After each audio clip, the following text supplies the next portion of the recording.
dalam dua, yaitu kodrat alam dan kodrat camat. Jadi kalau pendidikan yang berdasarkan kodrat alam itu biasanya berdasarkan daripada faktor lingkungan yang ada di sekitarnya. Jadi bagaimana cara hidup, pola pikir anak-anak yang berada di lingkungannya itu akan mempengaruhi juga bagaimana cara dia berpikir, bagaimana cara dia bertingkah laku. Ketika si anak didik atau si peserta didik berada di lingkungan yang memang norma dan etikanya sangat baik di dalam kehidupan pergaulan sehari-harinya, mereka bergaul dengan masyarakat yang memang mempunyai martabat atau akhlak yang baik, maka mereka otomatis akan beradaptasi dengan hal tersebut dan otomatis pola pikir anak-anak tersebut akan menumbuhkan akhlak yang baik. Dan sebaliknya, apabila mereka berada di lingkungan yang kurang baik, contohnya lingkungan tersebut masyarakatnya lebih sering mengucapkan kata-kata yang tidak pantas, maka mereka juga akan meniru itu Bapak Ibu. Jadi pendidikan itu bisa juga dipengaruhi oleh kodrat alam. Kemudian kodrat alam ini juga, pendidikan yang berdasarkan kodrat alam ini juga bisa dipengaruhi oleh apa yang dilakukan oleh masyarakat di sekitarnya. Contohnya apabila si anak tersebut tinggal di daerah yang memang pada umumnya adalah masyarakat yang kehidupannya dari bertani, maka memang mereka akan dipengaruhi oleh kodrat tersebut. Dan apabila mereka tinggal di sekitar pantai atau di daerah pesisir, maka mereka juga akan terpengaruh dengan kodrat tersebut. Nah, yang kedua adalah kodrat zaman. Nah, kita tidak boleh atau tidak dapat memungkiri Bapak Ibu bahwasanya kodrat zaman ini sangat mempengaruhi peserta didik. Di mana pada zaman sekarang anak-anak itu sangat dipengaruhi oleh teknologi yang memang sudah sangat canggih, teknologi yang sudah sangat maju. Di mana pada saat ini anak-anak itu lebih tertarik menggunakan yang namanya gadget, iya kan Bapak Ibu? Bahkan di rumah pun kadang-kadang itu gadget itu menjadi kebutuhan pokok mereka, sehingga kadang-kadang ketika bersosial dengan keluarga kita jadi kurang bersosial. Contohnya ketika kita duduk bersama dengan anak-anak, ketika kita menggunakan gadget tersebut, ya mereka juga jadi kurang peduli dengan apa yang kita katakan. Contohnya kita panggil namanya, mereka bahkan duduk tidak mendengar, atau bahkan mendengar tetapi kurang memperhatikan. Nah, itu adalah kodrat zaman dan itu tidak bisa kita hilangkan. Dan itu tidak bisa kita hindari ya Bapak Ibu. Jadi sama seperti juga di dunia pendidikan, bahwasanya memang perkembangan teknologi itu sangat mempengaruhi pola pikir dan cara anak-anak untuk menerima kita. Nah, untuk itu bagaimana kita menyikapi itu? Nah, kita harus bisa ya untuk mengimbangi mereka dalam hal penggunaan teknologi, dan juga bagaimana kita untuk menyarankan mereka dalam penggunaan teknologi itu supaya bisa memfilter mana yang layak dipakai atau yang tidak layak dipakai. Tetapi yang mau saya sampaikan bahwasanya kodrat zaman itu tidak bisa kita hilangkan, atau perkembangan teknologi itu tidak bisa kita hindari dari anak-anak. Tapi kita harus bisa mengajari mereka bagaimana caranya untuk menggunakan sebaik mungkin. Nah, di sini selanjutnya adalah bagaimana budaya positif itu bisa berperan dalam dunia pendidikan. Di sini disampaikan bahwa budaya positif di sekolah yaitu nilai dan kebiasaan di sekolah yang berpihak kepada murid agar mereka dapat berkembang menjadi pribadi yang kritis, penuh hormat dan tanggung jawab sesuai dengan profil pelajar Pancasila. Nah, budaya positif atau nilai dan kebiasaan di sekolah yang berpihak kepada peserta didik. Nah, Bapak Ibu, kalau sebelumnya sistem pendidikan di sekolah kita biasanya itu pendidikan itu berpusat kepada guru, di mana apa yang disampaikan oleh guru itulah yang ditelaah dan diterima oleh siswa atau peserta didik. Nah, dalam hal ini kita diajarkan juga atau kita dituntut bagaimana supaya tenaga pendidik itu berpihak kepada peserta didik, di mana pada saat ini bahwa pendidikan itu harus berpusat kepada peserta didik, Bapak Ibu. Jadi artinya kita tidak boleh lagi otoriter, bahwasanya apa yang kita sampaikan itu itulah yang benar, dan peserta didik hanya bisa menerima dengan berat hati atau mungkin dengan legowo atau ya pasrah. Tapi dalam hal ini pendidikan itu harus berpusat kepada peserta didik, di mana mereka itu harus bebas untuk menyampaikan aspirasinya, bebas untuk menyampaikan pendapatnya, dan mereka juga harus bebas dalam pembelajaran, harus merdeka dalam pembelajaran. Nah, tugas kita sebagai tenaga pendidik apa? Yaitu memfasilitasi mereka, membimbing mereka, menuntun mereka, supaya mereka bisa mencari jati dirinya, supaya mereka bisa mengasah bakatnya, supaya mereka juga bisa mengembangkan minat dan bakatnya baik secara akademik maupun non akademik. Kemudian di sini Bapak Ibu ada tujuh konsep utama budaya positif.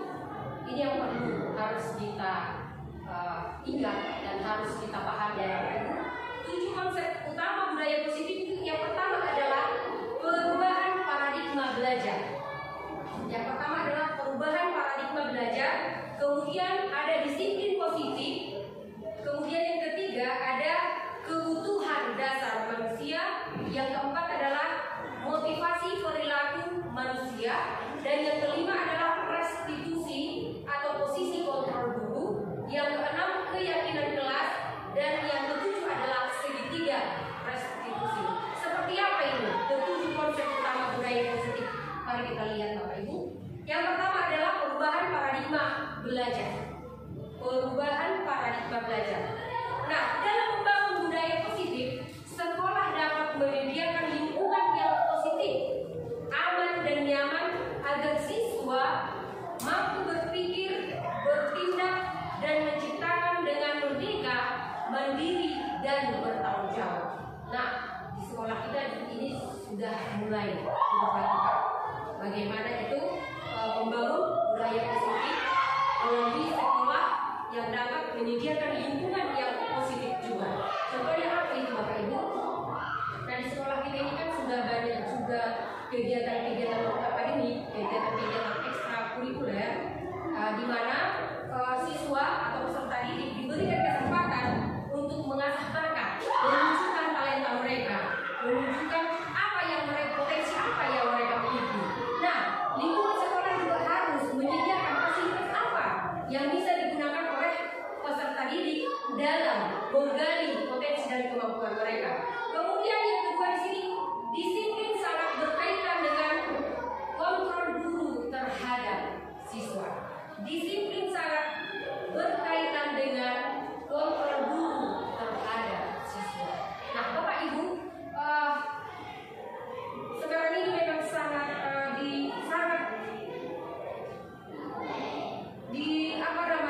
sangat dimandangkan bagaimana kita supaya menerapkan disiplin positif kepada peserta didik. Nah, ini juga tidak hanya berlaku kepada para peserta didik ya Bapak Ibu. Disiplin positif juga berlaku untuk kita, karena kita adalah sebagai teladan.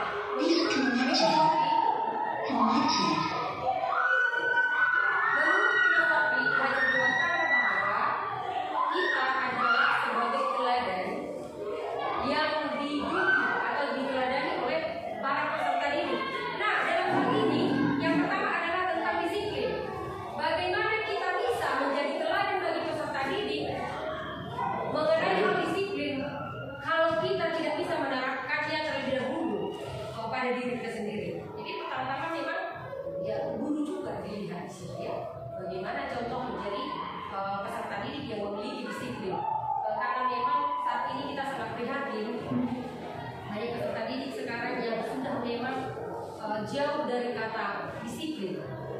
Mereka lebih sering sudah melakukan kegiatan atau aktivitasnya tapi sudah lari dari jalur disiplin. Karena kenapa? Disiplin itu adalah kunci keberhasilan kan? Kalau kita sudah mampu mampu menerapkan disiplin itu di dalam kehidupan kita sehari-hari, otomatis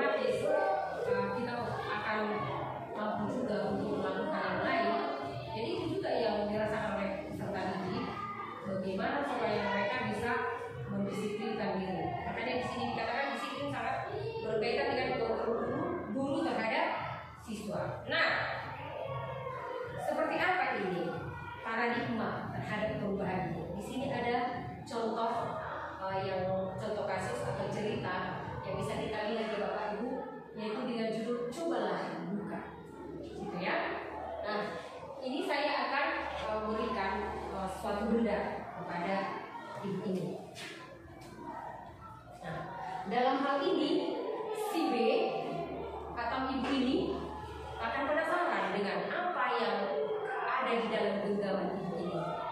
Nah, untuk itu, untuk membuka apa yang ada di dalam genggaman tangan si ibu ini, bagaimana cara ibu ini untuk merayu atau membujuk ibu ini supaya dia mau membuka apa yang ada di kepala tangannya. Silahkan ibu. Tapi sebelumnya saya baca dulu ya, guys ya. Anda adalah A. Tugas Anda adalah mengepalkan salah satu tangan Anda. Nah, ibu ini sudah mengepalkan ya, Bapak Ibu.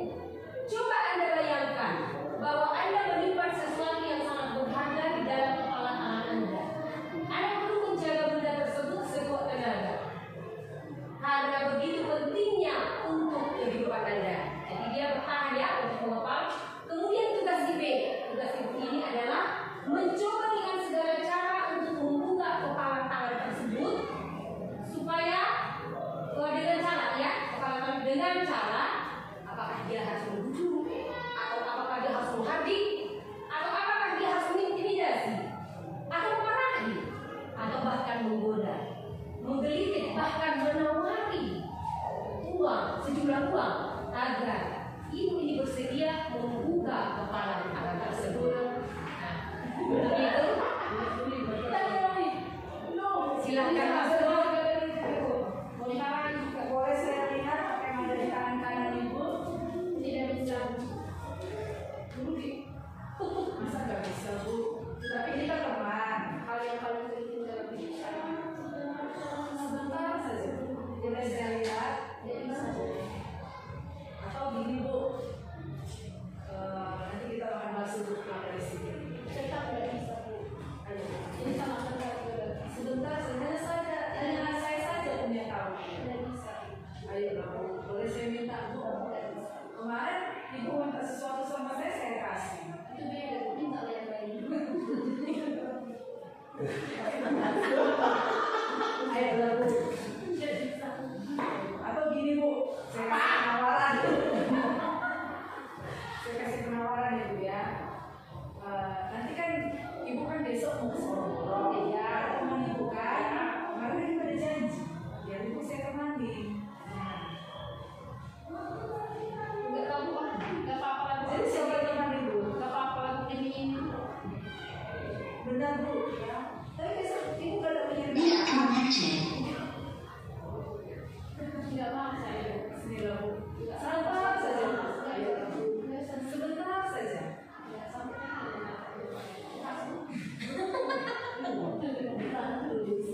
Sebentar saja bisa. Ibu kalau marah jadi jelek. Enggak apa-apa. Ini sangat berbahaya bagi ibu. Ini nyawa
kita mempelajari atau memahami tentang disiplin positif ini pasti akan terjadi perubahan pada kita.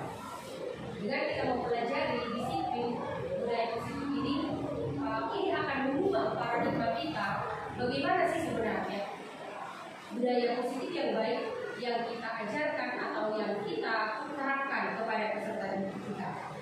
Nah, di sini dikatakan disiplin adalah kemampuan memerintah diri sendiri. Berarti disiplin itu kembali kepada diri kita sendiri ya Bapak Ibu. Disiplin adalah kemampuan memerintah diri sendiri dalam mengontrol dan menguasai diri untuk memilih tindakan yang mengacu pada nilai-nilai yang kita hargai dengan penuh tanggung jawab tanpa terperintah orang lain. Nilai-nilai yang kita hargai adalah nilai-nilai kebajikan, sifat positif manusia yang merupakan tujuan mulia yang ingin dicapai setiap individu, yaitu nilai-nilai dalam profil belajar Pancasila. Berarti dalam hal ini Bapak Ibu, disiplin itu sebenarnya harus datangnya dari diri kita sendiri. Kita mau bangun cepat, kita mau cepat datang ke sekolah, kita mau memang betul-betul mengabdi, kita mau betul-betul harus melakukan A dan B, itu memang harus datangnya dari diri kita sendiri. Jadi disiplin itu adalah yang datangnya dari kita sendiri, yang memerintah itu adalah diri kita sendiri. Apakah kita harus mau melakukan itu? Apakah kita mau mengikuti perintah itu? Apakah kita mau mengikuti aturan-aturan itu? Itu kembali kepada diri kita sendiri. Kenapa kita sering sering terlambat? Kenapa kita sering mengulur-ulur waktu? Kenapa kita sering harus menumpuk pekerjaan? Itu karena apa? Karena kedisiplinan itu belum ada 100% di dalam diri. Coba kalau kita memang mulai dalam memperlakukan disiplin itu secara baik di dalam diri kita, semuanya bisa berjalan dengan baik, ya kan? Tidak akan ada lagi di pikiran kita untuk mengatakan nggak usah saya lakukan itu, nggak perlu itu saya lakukan, biarlah seperti itu, biarlah anak-anak seperti itu. Jadi hal itu juga yang terjadi kepada anak kita. Kenapa tugasnya jarang dikerjakan? Kenapa dia bisa datang cepat tapi harus dia coba untuk terlambat? Karena apa? Karena memang disiplin itu belum ada pada dirinya sendiri. Kemudian di sini Bapak Ibu ada juga yang namanya kebutuhan dasar manusia. Dalam hal ini ada 5 kebutuhan dasar daripada manusia. Ada 5 dasar kebutuhan manusia ya, kebutuhan dasar manusia. Setiap tindakan murid dilakukan untuk memenuhi kebutuhan dasar mereka. Nah, yang pertama itu apa? Kebutuhan untuk bertahan hidup. Kebutuhan untuk bertahan hidup itu berarti berhubungan itu dengan yang namanya kebutuhan primer atau memang kebutuhan memang yang wajib harus ada pada kita. Yaitu di situ dikatakan kebutuhan untuk bertahan hidup atau yang disebut dengan survival ya. Jadi contohnya kita harus makan 3 kali. Wah, itu sudah pasti kan? Kita harus makan 3 kali satu hari. Makanan kita itu apa? Nasi, ikan.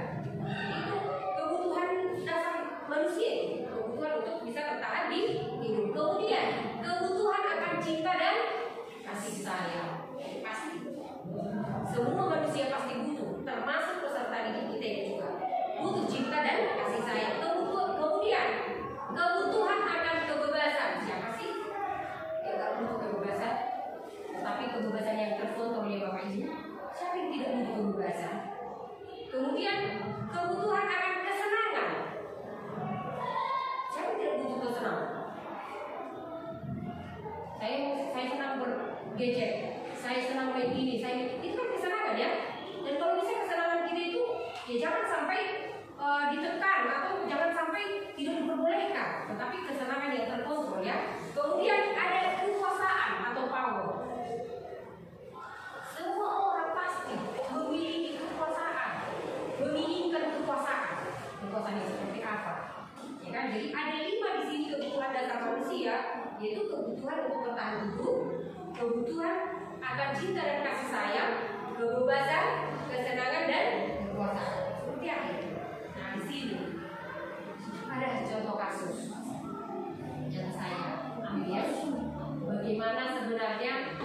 menerapkan kebutuhan 5 dasar kebutuhan manusia itu.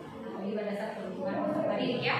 Nah di sini saya ambil satu cerita di mana ibu Patu adalah guru kelas 11 manajemen perkantoran di SMK Negeri 1 Bolosau. Dia sedang bingung menghadapi pula salah satu murid di kelas yang bernama Bastian. Si Bastian ini bagaimana ini? Ya, bukan Bastian Purba ya. Beberapa anak telah datang dan mengeluhkan kelakuan si Bastian ini kepada ibu Pasu yang sering kali meminta bekal makan siang dengan cara memaksa. Nah, jika Anda menghadapi situasi seperti ibu Pasu, apa yang akan Anda lakukan? Menurut Anda, kira-kira apa alasan Bastian melakukan hal itu? Nah, gitu ya. Kira-kira apa? Seandainya Bapak Ibu berada di posisi ini, kira-kira apa yang Bapak Ibu lakukan terhadap si Bastian? Mungkin ada yang bisa memberikan masukan atau memberikan tanggapan dengan kasus yang tadi. Ini si Bastian ini agak sedikit nakal. Dia sering kali mengambil paksa makan siang kawan-kawannya tanpa permisi. Jadi akhirnya kawan-kawannya banyak yang mengeluh dan disampaikanlah kepada ibu Pasu yang mungkin sebagai wali kelas dia. Kira-kira kalau itu berada pada posisi Bapak Ibu, kira-kira seperti apa? Apa yang bisa Ibu lakukan terhadap Bapak Ibu lakukan terhadap si Bastian tersebut? Ya, silakan Bu. Kalau saya seandainya sebagai ibu Pasu, yang harus saya lakukan adalah mengajak siswa tersebut yang bernama Bastian terkait siswa yang bernama Bastian itu sering memaksa meminta makan siang berkasihan kepada teman-temannya sehingga teman-temannya mengeluh dan mengadukan masalah ini kepada ibu Pasu. Mungkin Bu, yang harus saya cari tahu yang pertama sekali adalah saya pertama mengajarkan cara kepada si Bastian, menanyakan apakah si Bastian tidak mungkin tidak membawa berkasihan atau mungkin dia memang sengaja mengganggu teman-temannya. Itu kira-kira dari saya. Ya, terima kasih. Mungkin ada lagi dari yang lain. Ada lagi bisa menanggapi. Oke, baik. Terima kasih terhadap tanggapan yang disampaikan. Nah, dalam konteks penerapan disiplin positif, Ibu Pasu sebaiknya mencari tahu alasan Bastian melakukan tindakan tersebut agar mengetahui kebutuhan mana yang sedang berusaha dipenuhi oleh si Bastian. Nah, kembali kita ke 5 kebutuhan dasar manusia tersebut tadi ya. 5 kebutuhan dasar daripada pendidikan peserta didik. Nah, kita cocokkan dengan kasus yang dialami oleh Ibu Pasu, maka bisa disimpulkan bahwa yang pertama, si Bastian itu lapar, gitu ya. Bastian lapar dan orang tuanya tidak menitipkan atau tidak membawakannya bekal makan siang, itu pasti. Jadi di situ dia apa? Belum terpenuhi dari 5 kebutuhan dasarnya, yaitu pemenuhan kebutuhan hidup. Nah, yang kedua, teman Bastian jadi memperhatikan Bastian. Dia kan jadi bahan perhatian. Ini si Bastian ini kenapa ini? Sedikit-sedikit mengambil makanan, sedikit-sedikit mengambil makanan saya. Ini perlu diajukan ya. Jadi di situ teman Bastian itu menjadi lebih memperhatikan. Kenapa sih sebenarnya dengan si Bastian ini? Kenapa dia suka mencuri? Makanya dia semacam mencuri ya. Kenapa dia sering mengambil makanan kita ya? Kenapa dengan si Bastian ini?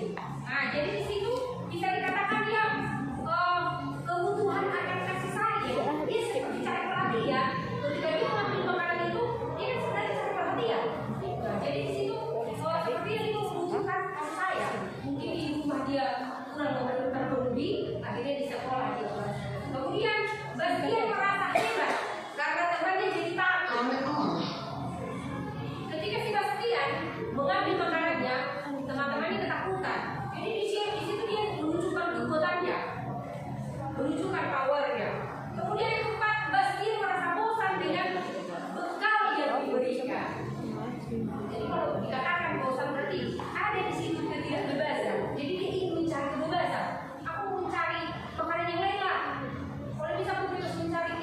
lah, jangan ini aja. Tapi dia berontak di dalam hatinya, tapi dia melakukannya dengan cara seperti itu. Artinya mengambil paksa makanan orang lain yang mungkin berbeda dari makanan yang selalu dia bawa atau yang selalu dibuat oleh orang tuanya. Kemudian pas dia hanya iseng dan dia menikmati ekspresi wajah temannya. Jadi akhirnya ketika temannya itu sedang marah, ketika teman-temannya itu kesal, dia menjadi senang. Oh, akhirnya kamu bisa bikin kesal. Dia senang dengan apa yang dirasakan oleh kawannya. Jadi inilah 5 kebutuhan dasar peserta didik yang harus kita pahami ya Bapak Ibu. Ya. Selanjutnya,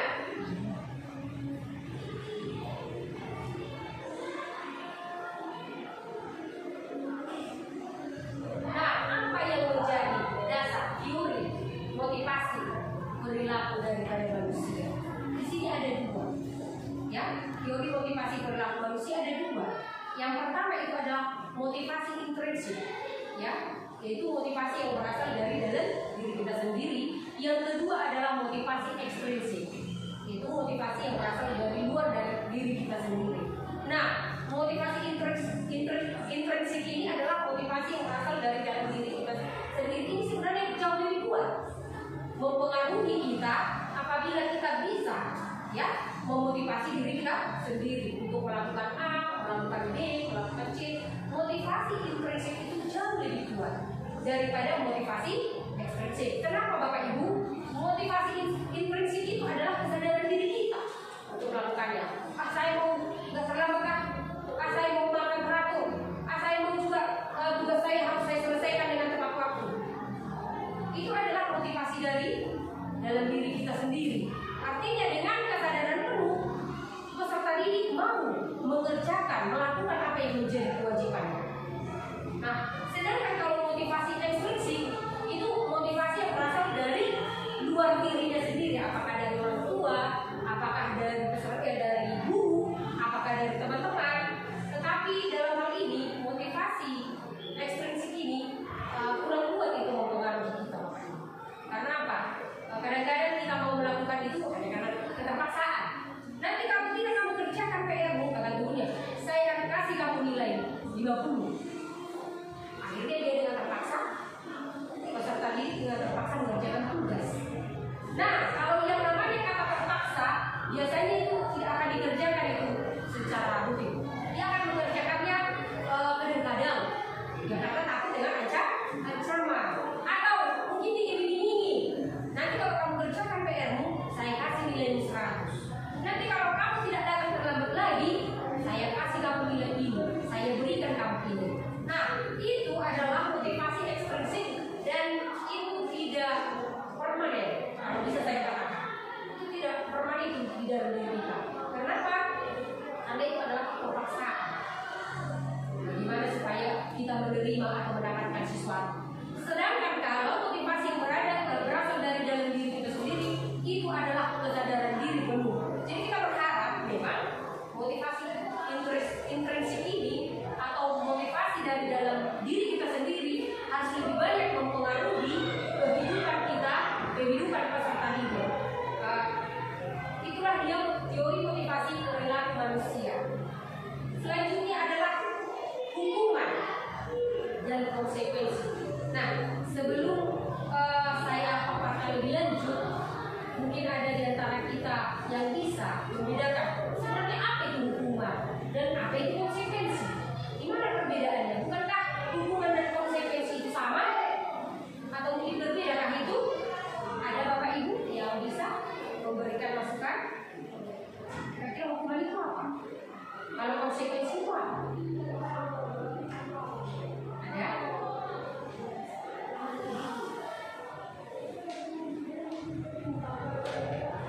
Kira-kira ada hukuman atau konsekuensi?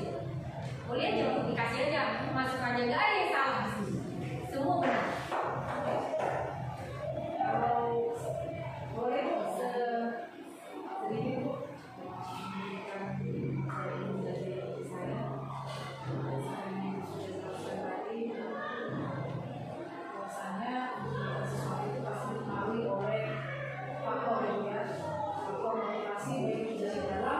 diri sendiri, siswa itu sendiri maupun dari luar, dan itu sangat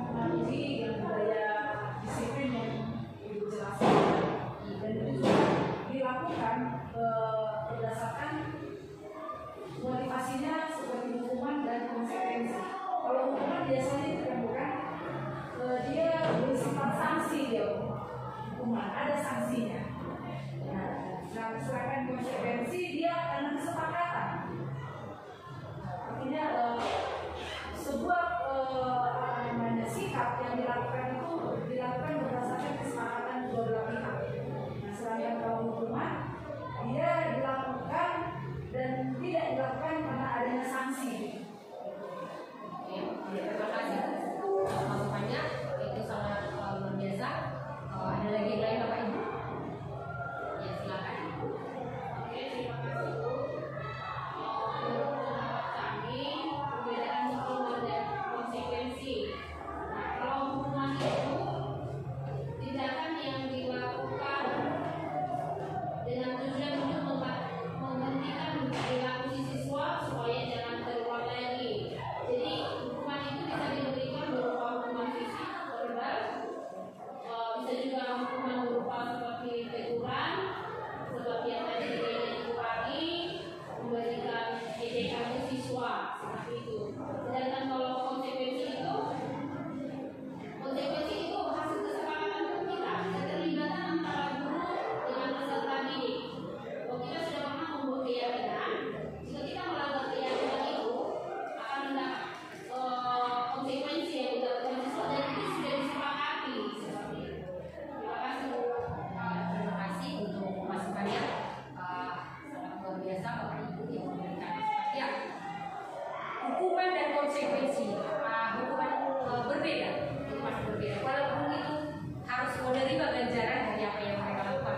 Tapi seperti yang disampaikan oleh Ibu tadi, kedua Ibu tadi, bahwasanya hukuman itu adalah ganjaran dari apa yang dilakukan, dari kesalahan yang dilakukan.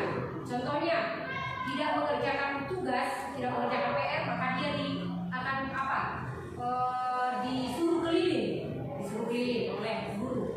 Nah, itulah sanksinya, itulah hukumannya terhadap apa yang tidak kesalahan yang dilakukannya. Jadi hukuman itu adalah sanksi terhadap pelanggaran terhadap aturan yang berlaku.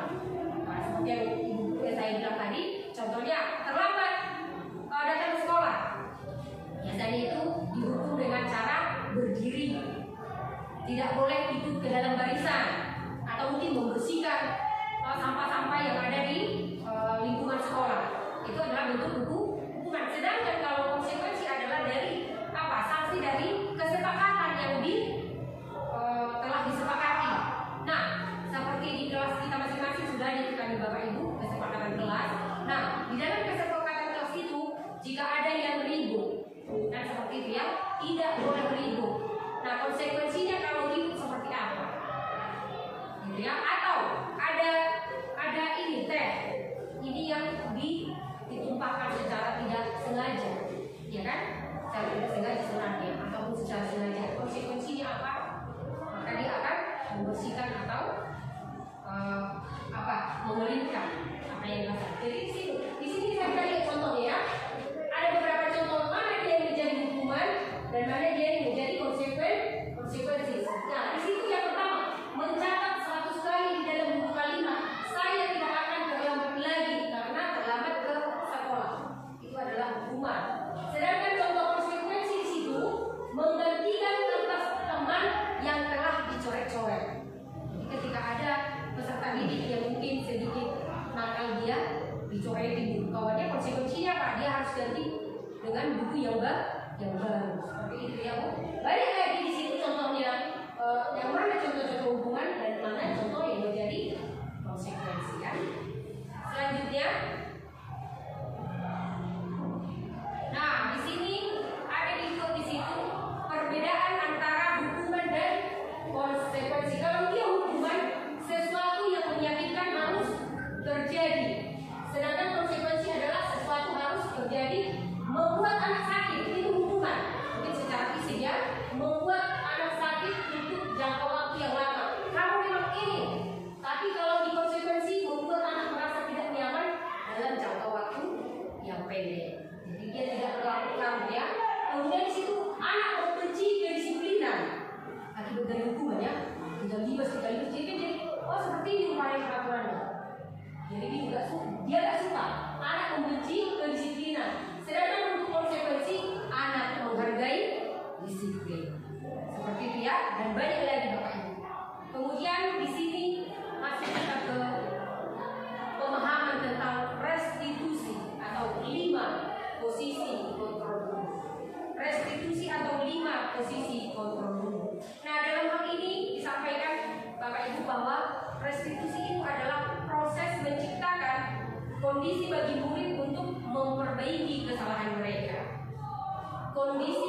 lebih untuk memperbaiki kesalahan mereka sehingga mereka bisa kembali pada kelompok mereka dengan karakter yang lebih kuat.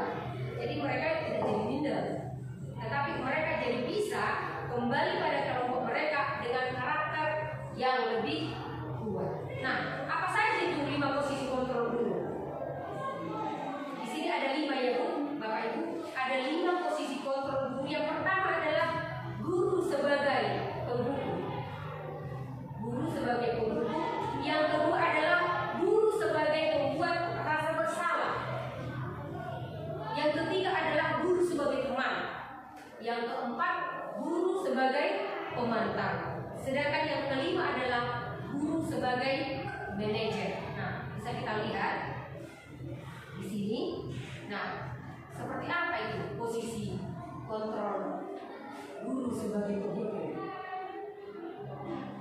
Nah, bisa kita lihat di sini penjelasannya bahwa guru percaya bahwa cara dialah yang terbaik. Cara yang dilakukan itu yang terbaik. Kalau dia sebagai penghukum, guru percaya bahwa apa yang dia lakukan itu itulah yang terbaik. Nah, jadi dalam hal ini guru biasanya memang menggunakan hak otoriter ya. Kamu salah, kamu memang sudah salah, kamu jangan lagi mengelak. Memang kamu yang melakukannya, tanpa memberikan kesempatan kepada peserta didik untuk membela diri. Seperti itu ya. Kemudian guru menggunakan hukuman fisik maupun verbal. Nah, kalau ini mungkin Bapak Ibu kita sebagai guru pasti sudah pernah melakukannya ya kan? Atau memang ada yang tidak pernah melakukan ini? Pasti semua ya. Menggunakan hukuman, apakah mencuri ataukah guru pasti dipukul. Iya benar. Kemudian di sini kata-kata yang sering ini, kamu salah terus menjas, ya kan? Menjas dalam pihak ini, kamu salah terus. Selalu pasti kamu yang terakhir. Makanya patuhi peraturan itu, jangan nakal, jangan badar. Seperti itu ya. Kalau posisi guru sebagai penghukum. Kemudian bagaimana kalau posisi guru itu sebagai pembuat rasa bersalah? Nah, di sini bisa kita lihat Bapak Ibu, bagaimana posisi kontrol guru sebagai pembuat rasa bersalah. Guru menggunakan intonasi yang lebih rendah, yang lebih lembut, atau mungkin kehendak untuk membuat situasi yang tidak nyaman. Ayo anak, kerjakanlah tugasmu, cepatlah datang, atau bantulah ibu supaya ibu selesai. Nanti ibu ditegur loh kalau kamu terlalu ribut. Nah, itu bahasa yang digunakan ketika guru berada di posisi membuat rasa bersalah. Kemudian di sini juga guru menggunakan kalimat yang agar murid merasa bersalah atau kasihan kepada guru. Contohnya itu tadi, ibu sangat kecewa kepada kamu. Berapa kali ya Bapak harus memberitahu kamu dengan intonasi yang memang sedikit melembut. Ayo nak. Bagaimana Bapak Ibu? Apakah ini sudah kita terapkan di kelas kita masing-masing? Ya. Kemudian posisi kontrol yang ketiga adalah sebagai teman. Bagaimana kita posisi kita sebagai guru sekaligus menjadi teman bagi peserta didik? Apa yang dilakukan? Guru menggunakan kalimat persuasif dan intonasi dari suara ramah untuk mengontrol murid. Guru menggunakan humor dan mempunyai hubungan baik dengan murid. Nah, seperti contoh ini, ayo belajarlah demi Bapak. Ya sudah, kali ini tidak apa-apa, ibu maafkan. Itulah sebagai kalau posisi kontrol sebagai teman. Kemudian selanjutnya posisi kontrol sebagai pemantau. Nah, dalam hal ini guru selalu mengawasi murid dan bertindak sesuai pada peraturan sekolah dan konsekuensi. Menggunakan data, catatan dan perhitungan. Seringkali kita bagaimana memantau keadaan peserta didik? Contohnya dengan daftar hadir ya. Nah, saya perhatikan kamu itu sudah berapa kali tidak hadir ya. Nah, seperti itu ya kalau memantau dari data-data yang ibu lihat, kamu sudah tidak hadir berapa kali. Kamu tidak masuk di mata pelajaran ini.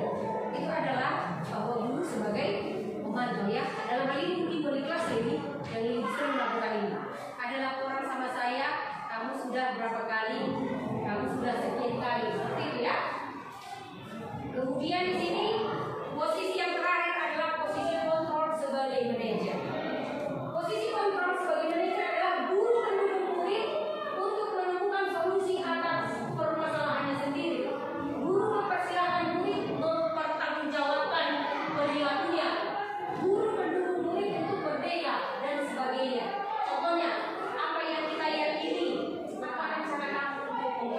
posisinya. Nah, dari kelima posisi kontrol ini Bapak Ibu, sebaiknya memang kita berada di posisi kontrol yang kita itu sebagai manajer. Artinya kita mampu mengawasi, kita mampu mengendalikan, kita juga mampu memberikan solusi terhadap permasalahan peserta didik. Seperti itu ya.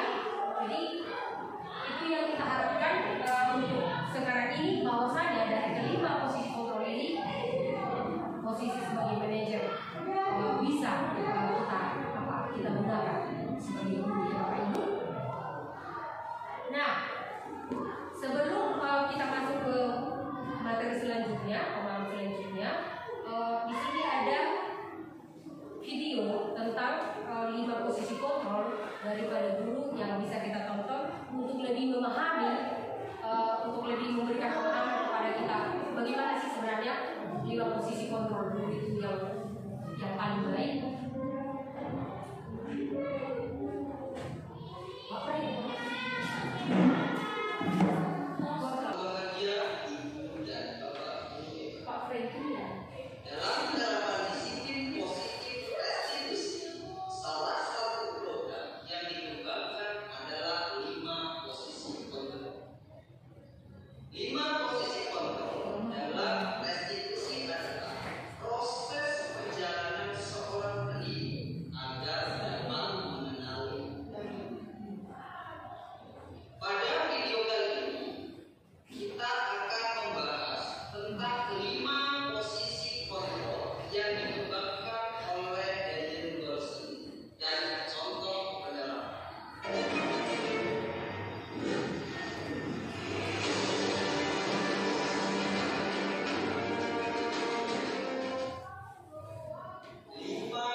tentang jam berapa kita harus masuk sekolah.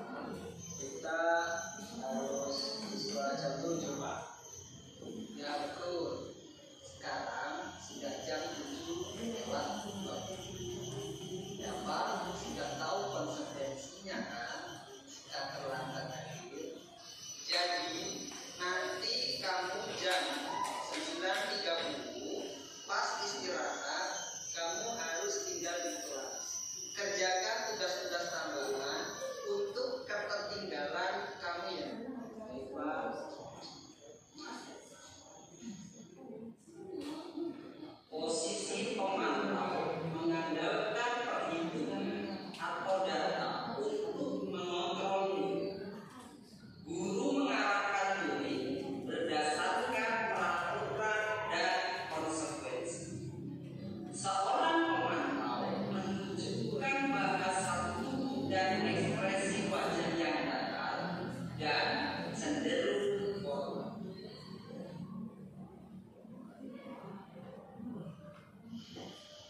Nah, ini posisi terakhir ya Bapak Ibu, posisi sebagai manajer.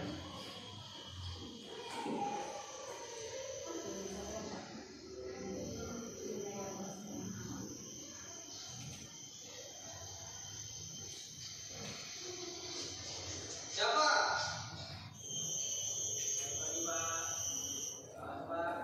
Saya terlambat. Ya, sekolah masuknya jam 7. Sekarang sudah jam 7:20.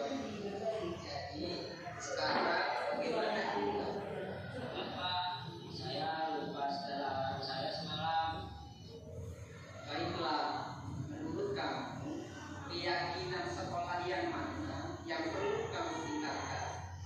Meyakini diri sendiri dari orang lain mungkin Pak.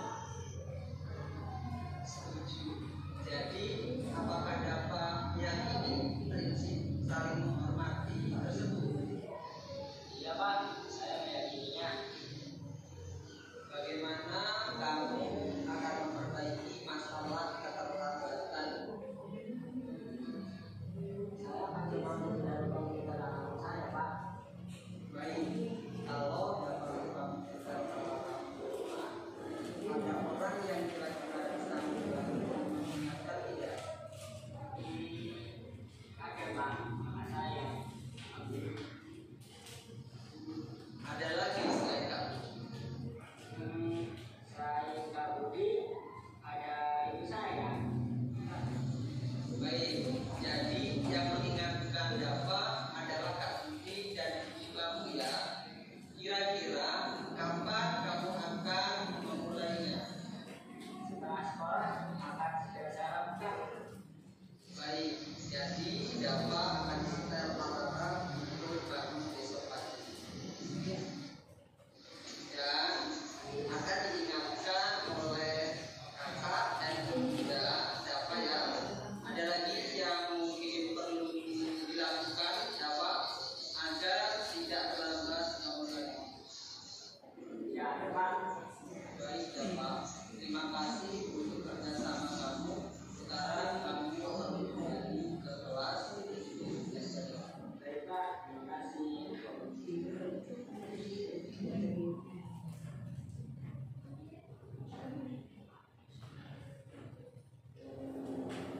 Baik, tadi kita sudah menonton video tentang 5 posisi kontrol guru. Jadi kembali kepada kita Bapak Ibu, posisi yang mana yang mau kita gunakan yang lebih baik untuk kita lakukan di dalam proses pembelajaran kita ya Bapak Ibu. Nah, kita masuk ke dalam materi keyakinan kelas. Setelah kita mempelajari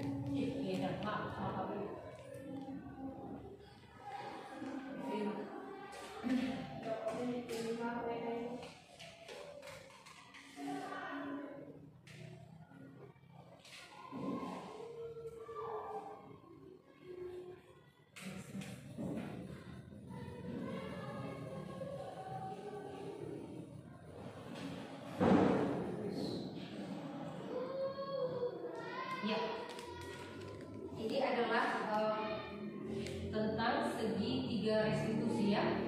Segitiga restitusi.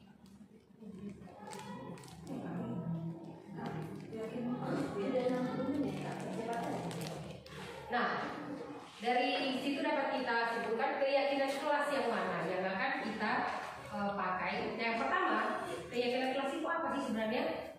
Keyakinan kelas itu adalah nilai-nilai kebajikan atau prinsip-prinsip universal yang disepakati bersama antara guru dan juga peserta didik, terlepas dari perbedaan agama, suku, bahasa, dan negara. Jadi Bapak Ibu, menurut dosen, keyakinan akan lebih memotivasi seseorang dari dalam atau dalam diri kita. Seseorang akan lebih bersemangat untuk menjalankan keyakinannya daripada hanya sekedar mengikuti peraturannya. Itu adalah keyakinan kelas.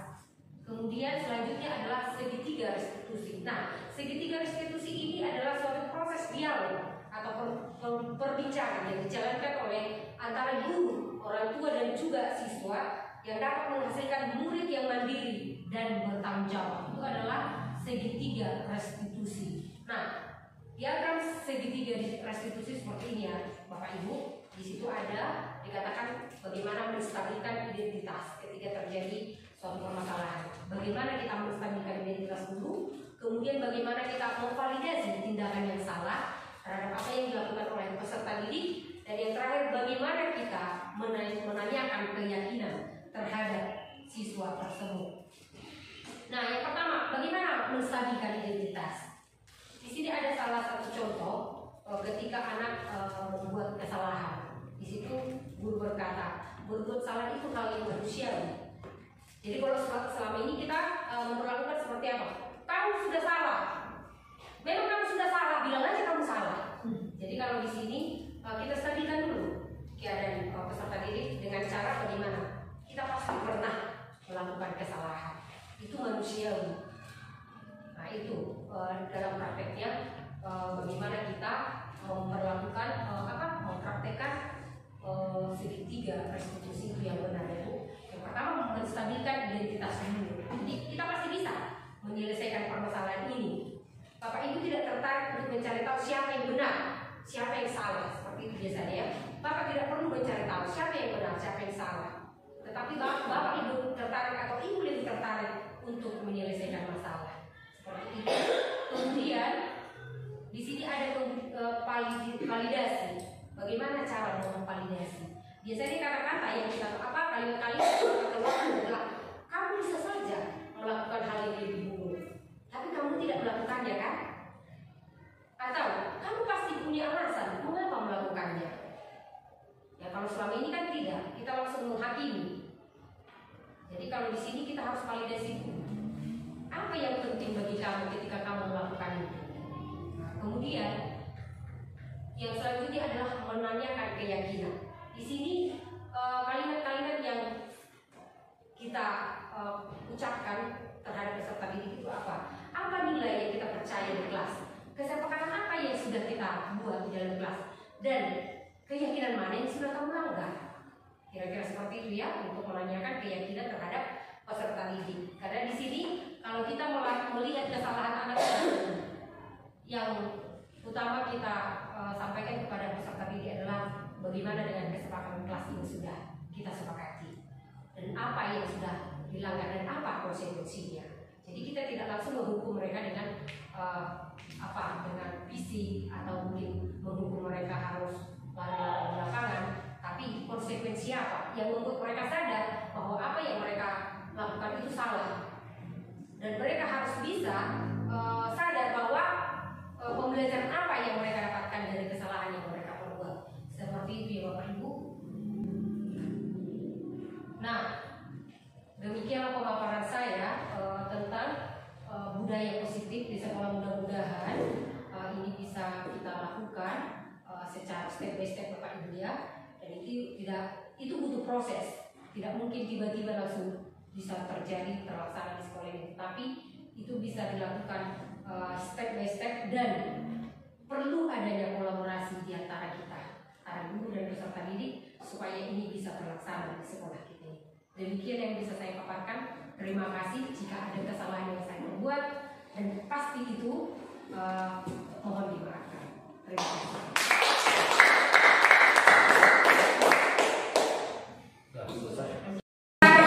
saya paparkan, dari hasil pemaparan yang saya sampaikan ini, mungkin di antara Bapak Ibu ada yang memberikan umpan balik atau memberikan tanggapan. Untuk itu saya persilahkan. Silakan. Terima kasih Bu buat waktunya.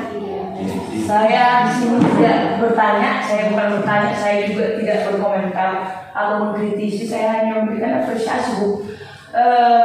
Bahwasanya apa yang dipaparkan sangat bagus, pemaparannya sempurna menurut saya dan banyak menjadi yang saya dapatkan di sini, dan mudah-mudahan ke depan saya sebagai guru bisa mengaplikasikan apa yang boleh saya dapatkan melalui seminar kita hari ini, dan kalau saya boleh mengapresiasi apa yang dipaparkan tadi sudah cukup bagus.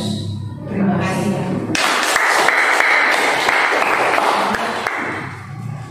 Mungkin ada lagi yang memberikan tanggapan yang lain, mungkin dari Bapak Ibu. Terima kasih Bu atas waktu yang sudah diberikan. Dari tadi pemaparan yang disampaikan sudah cukup baik, sehingga saya sebagai guru juga bisa mempraktikkan kepada kelas ruangan siswa saya juga. Untuk saya ucapkan terima kasih kepada Ibu. Semangat. Baik, terima kasih atas umpan balik dan tanggapan yang telah diberikan kepada saya. Adalah tanggapan yang positif. Tadi yang dikatakan luar biasa, tapi menurut saya itu masih jauh dari sempurna. Tapi terima kasih Bapak Ibu sudah bertahan di sini. Nah, untuk itu saya tutup pemaparan saya hari ini. Mudah-mudahan ini bisa kita lakukan bersama. Kalau ada sumur di ladang, kita melempar lagi. Jika ada umur yang panjang, kita pasti berkolaborasi di sini.